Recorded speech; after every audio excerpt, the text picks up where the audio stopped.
A few weeks back, someone gave me this advice as I was trying to unpack a friendship. Now, friendships has been something that I've been studying and learning more about and reading a lot about ever since the very beginning of my story.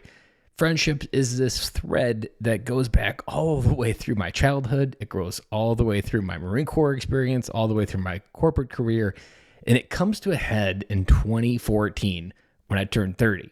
It was this pivotal moment that I realized that this was the one thing that I hadn't got a result that I've been looking for. And it sparked this whole new thought of where we are today in this podcast. And so since then, building friendships, having new conversations, talking about it, encouraging you to have more conversations, it's been a crux of my personal development is trying to build better, stronger friendships.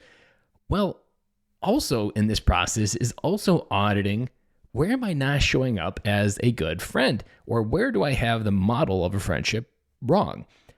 Now, there's a couple different things that I had to cross off in order to get to this place. That in some cases, a friend, in my mind, used to think like, or I used to think about, in this case for a friend, is that if I had a friend, I would want them to tell me the truth, even if it was hard.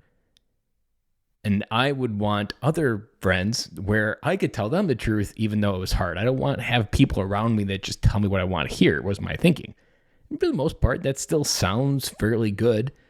The problem is, it can lead you towards advice giving. It can lead you towards all of these different things that aren't necessarily healthy, because then you're trying to help or fix or understand other people and influence them in a way that they don't want to be influenced. And as you go into the world, you realize, and you already know this, that there's lots of people that not necessarily like who they are, but they're okay being who they are. They're willing, to go back to a previous episode, they're willing to be that person. And until things are changing or something changes, they're not going to have a willingness to change. So you trying to preach into their life isn't going to have an influence. And so as I was auditing this process of what do I have wrong about friendships in my life, this person gave me the feedback and essentially said it like this: your objective as a friend isn't to influence, isn't to change, isn't to be an advice giver. Your objective as a friend is being okay around them, even when they're not. Let me rewind that. Your objective is being okay when around others that are not. What does okay mean? Essentially, okay means that you are uninfluenced, you are unwavering in your commitment to your emotional state. That if you were in a good mood prior to talking about this or running into a friend, and you were in the same state on the other side despite their mood. So you are uninfluenced by their influence. Uninfluenced by their influence. I haven't said it like that, but that makes sense. So in life, we're talking about here this idea of being okay when others are not. And now this doesn't just apply to friendships. This applies to work. This applies to employees. This applies to family, even your marriage, even your parents. If you have parents that aren't necessarily the most mature people in the room, still the objective is, how can you be okay when they're not? How can you not get triggered? How can you create a desensitize that relationship to where you're not sensitive to what they're feeling? And to be honest, as I rewind my story back, sensitivity to other people's feelings, that was one of my bane of my existences early on. If someone was having a bad day, I would have a bad day. I had no ability to insulate and create an insular mindset to not be affected by others. But how do we be okay around others when they're not? To me, this kind of comes down to just learning to control your heartbeat, learning to control your thoughts, learning to recognize whose feelings are you feeling. Is it theirs or is it yours? Whose thoughts are you having? Is it theirs or is it yours? And by labeling it, even just bringing conscious effort, you probably won't be able to think about this any way differently after hearing this episode, that you are now seeing and feeling it in a different way of being okay when others are not. Now, think about that leader in your life that you might know that is okay, cool, calm, and collective, even in the heat of battle. Firefighters, police officers, by design, they're wired to be okay when others are not. Think about that.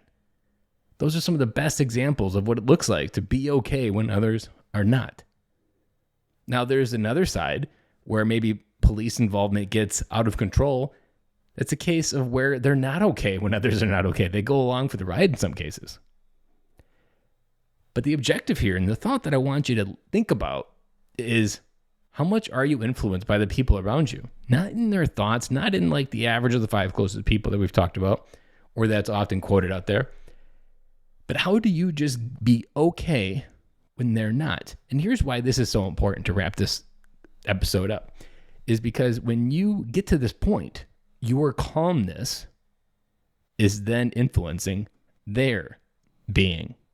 There's this quote that my friend also gave me. And again, essentially, it's kind of this grounding mindset for how he defines a friendship, and now how I've kind of reframed my friendship mindset as well. That a good friend can be among the very few people who can be close to you, even when you're not okay, and not try to change you. And I do so knowing that being calm and present makes me a calming presence around you. And that calming presence is what influences your behavior. It's what helps calm down you. So a good friend isn't someone that tries to take you to a place that you're not or they're not. It's really someone that brings a calming presence by being calm and present in the moment. Pretty simple, but it's also pretty profound as well. So now you can begin to digest and do an audit of how you define a good friendship. And I'll season it with this one other piece of advice from author Jordan Peterson, because I was walking through Target and I was in the book area. I was by myself without kids. So I had this random idea of like, you know what, I'm going to go check out and if there's any new books. And Jordan Peterson is someone that I've been looking at a lot on Instagram and seeing his advice and what he's been saying. And he's got a lot of advice out there to give. And there's this big, thick book of 12 rules to life that he has. And I ended up buying this book. But the reason why I bought it, because the random page that I turned to is he talked about a friend, and that a friend should be someone you refer. And you don't have to refer, but think of it like this.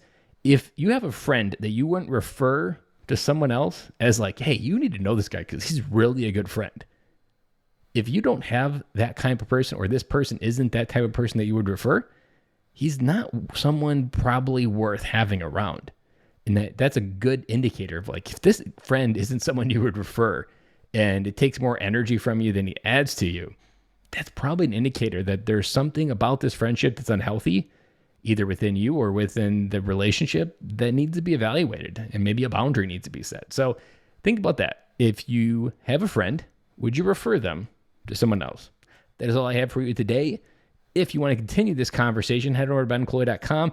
There is several blogs there. There is also a free call up there in the top right corner of that where we can talk for an hour and we can dive into anything that you want. This conversation, this podcast is focused on helping you break the cycle of monotony, helping you break the cycle of a mediocre life, and helping you figure out what life looks like and what living looks like for you. Have a good day. This is Ben Cloy signing off.